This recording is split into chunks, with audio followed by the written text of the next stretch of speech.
இந்த தினத்தியான நிகழ்ச்சிக்கு உங்களை அழைப்பதில் நான் மிகவும் மகிழ்ச்சி அடைகிறேன். இன்று நாம் பார்க்க போகும் தேவனுடைய வசனம் சுதந்திரமாக இயேசுவிடமிருந்து அதிகாரத்தை பெற்றுக்கொள்ளுங்கள். நம்முடைய தேவன் பார்த்தீங்கன்னா அதிகாரத்தை சுதந்திரமாக தரார்.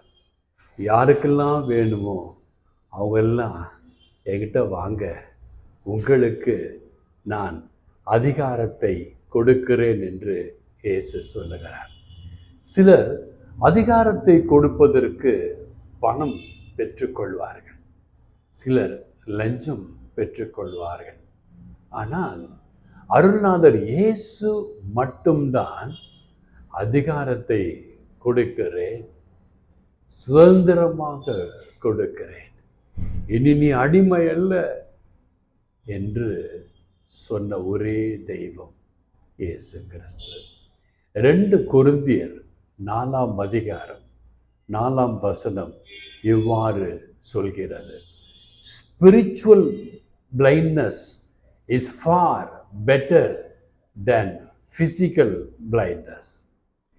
ஃபிசிக்கல் பிளைண்ட்னஸ் வந்தால் பரவாயில்லை, அதோட மோசமானது ஸ்பிரிச்சுவல் பிளைண்ட்னஸ். இதை கொஞ்சம் நீங்கள் புரிஞ்சுக்கணும்.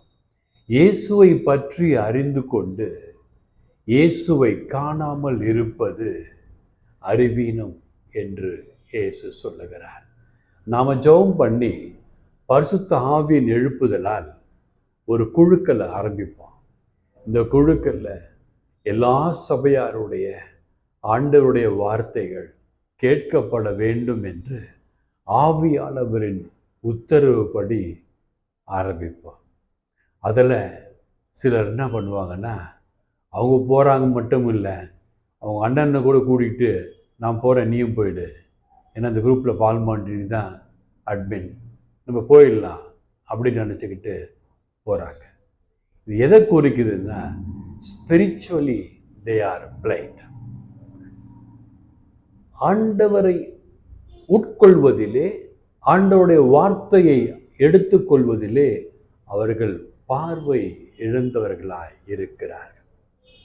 நாம் தேவ செய்தி சொல்கிறோம், ஏன்னா தேவனுடைய செய்தி சுவிசேஷமாய் அறிவிக்கப்பட வேண்டும். தேவனுடைய செய்தி கேளுங்கன்னு சொல்லி ஏன் நம்ம லிங்க் அனுப்புறோன்னா, அவங்க மேலே இயேசு பிரியமாக இருக்கிறார் என்பதை தெரிவிக்க தான் அனுப்புகிறோம். மாறாக வேறு என்ன நமக்கு கிடையாது. ஆனால் பாருங்க, இந்த மாதிரி ஓடி போகிறவங்க வாழ்க்கையில் பார்த்தீங்கன்னா, ஆண்டவர் வேண்டாம், ஆண்டவர் வசனம் வேண்டாம், என்னை விடுன்னு ஓடி போகிறாங்கல்ல. குரூப் விட்டு லீவ் ஆகிடுவாங்க, சில பேர் சர்ச்சை விட்டு லீவ் ஆகிடுவாங்க. இந்த மாதிரி ஓடி போகிறவங்க பார்த்தீங்கன்னா தொல்லைகள் உள்ளன அவங்களுக்கு. 2 கொரிந்தியர் 4ஆம் அதிகாரம் 8ஆம் வசனம் தெளிவாக சொல்கிறது, எங்களை சுற்றிலும் தொல்லைகள் உள்ளன. அதில் கிளியராக சொல்கிறாங்க, எங்களை சுற்றி தொல்லைகள் இருக்கிறன. நம்ம தொல்லைகள் இல்லாத இடம் எங்கு என்று பார்ப்போமே, ஆனால் அது இயேசுவின் அரியணை. இயேசுவின் அரியணையில் உங்களுக்கு பிரச்சனைகள் வராது, ஏன்னா உங்களை காக்க இயேசு இருக்கிறார். தானியேலை காத்த தேவன், ஷார்தாக், மேஷாக், அபித்நேகோ அவர்களை காத்த தேவன் உங்களை காக்க இருக்கிறார். என்னதான் பிரச்சனைகள் உங்களுக்கு வந்தாலும் ரெட்டிப்பான ஆசீர்வாதத்தை கொடுக்க இயேசு காத்து கொண்டிருக்கிறார். எல்லோரும் கேட்டிருப்பீங்க, யோபுக்கு எவ்வளவு பிரச்சனை. அவன் இயேசுவையே நம்பி இயேசுவோடு இருந்த காரணத்தினாலே இழந்த அனைத்தும் ரெண்டத்தனையாய் யோபிற்கு கிடைத்தது. என்னவெல்லாம் இழந்தானோ ரெண்டு மடங்கா இயேசு கொடுத்தார். ஏன் கொடுத்தாருன்னு பார்க்கும் பொழுது அவன் தேவனை நம்பினான். அவன் மனைவி சொல்றாங்க, இயேசுவை சபிச்சுட்டு செத்து போயிடுயா. அவர் இல்லை, நண்பர்களுக்காக ஜெபித்தார். இந்த யூடியூப் சேனல் ஆரம்பித்ததன் முக்கிய நோக்கம் உங்களுக்காக ஜெபிப்பதுதான் ஒரே நோக்கம், வேறு நோக்கம் அல்ல. தம்ப்நெயில்ல கூட நான் முதல்ல என் படம் போடுறது இல்லை, இயேசுவின் படம். ஏன்னா அவர்தான் இந்த குழுவிற்கு தலைவர். நான் ஒரு வேலைக்காரங்க. இயேசு சொல்றத செய்கின்ற ஒரு கடைநிலை வேலைக்காரன். இயேசு சொல்றார், நம்ம இயேசுவை நம்பி இருக்கும் பொழுது என்னை விசுவசிக்கிறவன் என்னை காட்டிலும் பெரிய பெரிய காரியங்களை செய்வான். இயேசுவை விசுவசிச்சாங்க, அவங்க பெரிய பெரிய காரியங்களை செஞ்சாங்களான்னா செஞ்சாங்க. அதையே நம்ம பார்க்க தான் போகிறோம். நீங்கள் ஆண்டவரை விசுவசிக்கணும். ஆண்டவரை விசுவசித்தால்தான் ஆண்டவருடைய சக்தி உங்களுக்கு கிடைக்கும். ஆண்டவருடைய வார்த்தையை அடிக்கடி கேட்க வேண்டும். அப்பொழுதுதான் ஆண்டவர் உங்களுக்கு சக்தி கொடுப்பார். ஆண்டவரோடு ஒட்டி கொண்டிருக்க வேண்டும். அப்பொழுதுதான் ஆண்டவர் உடலிலிருந்து சக்தி உங்களுக்குள் பிரவேசிக்கும். ஒரு சிறிய உதாரணத்தை சொல்லி நான் வேத வசனத்திற்கு கடந்து செல்ல போகிறேன். ஒரு இரும்பு துண்டு, இந்த மாதிரி ஸ்டீல், இது ஒரு இரும்பு துண்டா நினைச்சுக்கோங்க. அந்த இரும்பு துண்டு மற்ற ஒரு இரும்பு துண்டை ஈர்க்க முடியுமானா முடியாது. ஏன்னா அதுக்கு சக்தி இல்லை. மாறாக இந்த இரும்பு துண்டை நான் ஒரு காந்தகத்தின் அருகே செலுத்தி காந்தக சக்தியை இந்த இரும்பு துண்டு பெற வைப்பேனேயாகில் இந்த இரும்பு துண்டு இதைவிட 12 மடங்கு கூட இருக்கின்ற வெயிட்டை இழுக்க முடியுமா? இது நான் சொல்ல சயின்ஸ். ஒரு இரும்பு காந்தகத்தோடு சேர்ந்து காந்த சக்தியை பெற்று அது தன்னால் மற்ற இரும்பு துகள்களை எதிர்க்க முடியும் என்றால் சிந்திச்சு பாருங்க.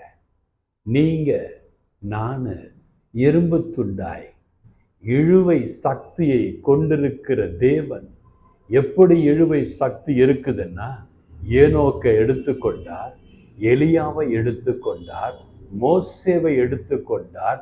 ஒரு மாற்றம் அடைந்த பொழுது மோசே காணப்பட்டார், இயேசுவோடு காணப்பட்டார். எனவே எனக்கு பிரியமான அன்பு தேவ பிள்ளைகளே, ஒரு இரும்பு காந்தகத்தோடு சேரும் பொழுது காந்தக சக்தி கிடைக்கிறது என்றால் நீங்கள் இயேசுவோடு சேருவீர்களே, ஆனால் இயேசுவின் சக்தி உங்களுக்கு சுதந்திரமாக அதிகாரத்தை கொடுக்கும் என்பதில் எனக்கு மிகுந்த நம்பிக்கை இருக்கிறது. அடுத்து யோவானுக்கு எழுதின சுவிசேஷம் 14ஆம் அதிகாரம் 12ஆம் வசனம் தெளிவாக சொல்கிறது, truly truly I say to you whoever believes in me will do greater things than me. உண்மையிலும் உண்மையாக உங்களுக்கு சொல்கிறேன், என்னை விசுவசிப்பவன் என்னை காட்டிலும் பெரிய காரியங்களை செய்வான்.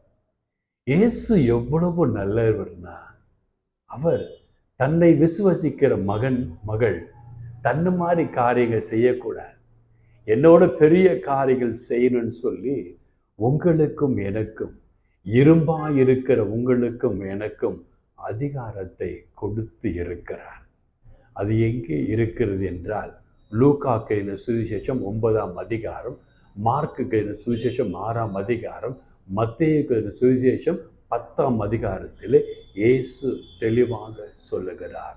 Jesus gathered his 12 disciples and gave them the power over unclean spirits. He told them to heal the sick and perform miracles, raise the dead. இயேசு லூக்கா 9ஆம் அதிகாரம், மார்க்கு 6ஆம் அதிகாரம், மத்தேயு 10ஆம் அதிகாரத்தில் பார்ப்பீர்களேயானால் தன் சீடர்களை எல்லாம் அழைக்கிறார். 12 சீடர்களை அழைக்கிறார். அழைத்து என்ன சொன்னார்? உங்களுக்கு நான் அதிகாரத்தை கொடுக்கிறேன், நீங்கள் அசுத்த ஆவியை விரட்டுவீர்கள், நோயுற்றவர்களை குணம் அளிப்பீர்கள், அற்புதங்கள் செய்வீர்கள், இறந்து போன உயிர்களை உயிர்ப்பிப்பீர்கள். அந்த வெற்றியாய் இருந்த அந்த 12 சீடர்கள் பாருங்க, ஆண்டவரோடு இருந்த காரணத்தினாலே எவ்வளவோ அவமானம், எவ்வளவோ வெட்கம், வேதனை வந்த பின்பு கூட அவர்கள் ஆண்டவரோடு ஒன்றிணைந்த காரணத்தினாலே, ஆண்டவரோடு இருந்த காரணத்தினாலே அவர்களுக்கு ஆண்டவர் அதிகாரம் கொடுத்தார். இந்த இயேசு கிறிஸ்து பேதுருவை அற்புதம் செய்ய வைத்தார். God has given power to Peter to perform miracles. Pavul இறந்து போன ஒரு வாலிபனை உயிர்த்து எழ செய்தார். Paul has raised a youth back to life. எப்படிப்பட்ட ஆச்சரியம் பாருங்க. முடவன் குணமாக்கப்படுகிறான், பார்வை இல்லாதவன் பார்வை அடைகிறான். இப்படியாக எண்ணற்ற அற்புதங்கள் இயேசுவின் சீடர்களால் செய்யப்பட்டது என்று வேதத்திலே பார்க்கிறோம். நீங்களும் நானும் கூட எவ்வளவு துன்பங்கள் வந்தாலும், எவ்வளவு துயரங்கள் வந்தாலும், அப்பா நன்றி அப்பா நன்றி அப்பான்னு இயேசுவுக்கு ஒவ்வொரு நாளும் நன்றி சொல்லி பாருங்களேன். ஒவ்வொரு செய்தியும் காதால் கேட்டு பாருங்களேன். நீங்க எந்த குரூப்ல வேணா இருங்க, இருக்கிற குரூப்பை விட்டு வெளியே போயிடாதீங்க. ஏன்னா ஆரம்பிக்கின்ற ஒவ்வொரு குரூப்பும் பரிசுத்த ஆவியின் ஏவுதலால் எழுப்பப்படுகிறது. பரிசுத்த ஆவியில ஜெபிச்சு தான் செய்தியே கொடுக்க முடியும். பரிசுத்த ஆவியின் வரம் இல்லாமல் இயேசு ஆண்டவர் என்று பிரசங்கிக்க முடியாது. எனக்கு பிரியமான என் அன்பு தேவ பிள்ளைகளே, நல்ல வேலை கெட்டவங்க எல்லாம் நம்ம விட்டு போயிடுறாங்க. நல்லவங்க மட்டும், தேர்ந்தெடுக்கப்பட்ட மக்கள் மட்டும் நம்மளோடு இருக்காங்க என்று சொல்லும் பொழுது மிகுந்த சந்தோஷமாக இருக்கிறது. நீங்கள் எல்லாம் பாருங்க, ஆண்டவரிடத்திலிருந்து சுதந்திரமாக இயேசுவினிடத்திலிருந்து அதிகாரத்தை பெற போறீங்க. இப்போ குடும்பத்தை ஆளுகை செய்கிற அதிகாரம், நீங்கள் வேலை செய்கிற இடத்துல ஆளுகை செய்கிற அதிகாரம், உங்கள் பிள்ளைகளை ஆளுகை செய்கிற அதிகாரம், நீங்கள் வீட்டை வாங்குகிற அதிகாரம், இப்படி பல அதிகாரங்களை இயேசு உங்களுக்கு கொடுக்க போகிறார். இந்த பாவியிலும் பாவி, பெரும் பாவி எனக்கு கொடுத்தாரே இயேசு. இந்த வேலைக்காரனுக்கு என் வார்த்தை எடுத்து சொல் என்று சொல்லுகின்ற அதிகாரத்தை கொடுத்த இயேசு உங்களுக்கு அதிகாரம் கொடுக்காமலா போய்விடுவார்? ஒரு பெரிய ஹார்ட் அட்டாக் மாதிரி எனக்கு வந்துச்சு, தூக்கிட்டு ஓடினாங்க ஜிஹெச்சுக்கு, கோர்ட்டில் விழுந்துட்டேன், தூக்கிட்டு போனாங்க, ட்ரிபிளம் கொண்டு போனாங்க. ஆண்டவரேன்னு கதறினேன். ஆண்டவர் வந்து நின்று அந்த ஹார்ட் பிளாக்ஸ் எல்லாம் கிளியர் பண்ணி கொடுத்தார். கோவிட்ல படுத்திருந்த 6 மாசமா எழுந்திருக்க முடியாது, இவன் மரித்து போவான் என்று சொன்னாங்க. ஆண்டவர் வந்து நின்று மரித்து போன எனக்கு உயிர் பிச்சை கொடுத்தார். என் மகன் திருமணத்தை நடத்த முடியாது என்று சொல்லி சிலர் ஏளனம் செய்தார்கள். கர்த்தர் வந்து நின்று என் மகன் திருமணத்தை நல்லபடியாக நடத்தி கொடுத்தார். இப்படியாக எண்ணற்ற அதிசயங்கள் என் வாழ்க்கையிலே இயேசு அதிகாரத்தின் நிமித்தம் எனக்கு பிச்சையாக கொடுத்தார். உங்களுக்கும் இயேசு கொடுக்க வல்லவராயிருக்கிறார். இன்று சொன்ன ஒவ்வொரு வசனத்தையும் தயவு செய்து தியானித்து தான் பாருங்களேன். 2 கொரிந்தியர் 4:4, 2 கொரிந்தியர் 4:8, யோவான் 14:12, லூக் 9, மார்க் 6, மத்தேயு 10 தயவு செய்து வாசித்து பாருங்களேன், தியானித்து பாருங்களேன். நீங்க நல்லா இருப்பீங்க, உங்க குடும்பம் நல்லா இருக்கும், உங்க பிள்ளைகள் நல்லா இருப்பாங்க. God bless you all.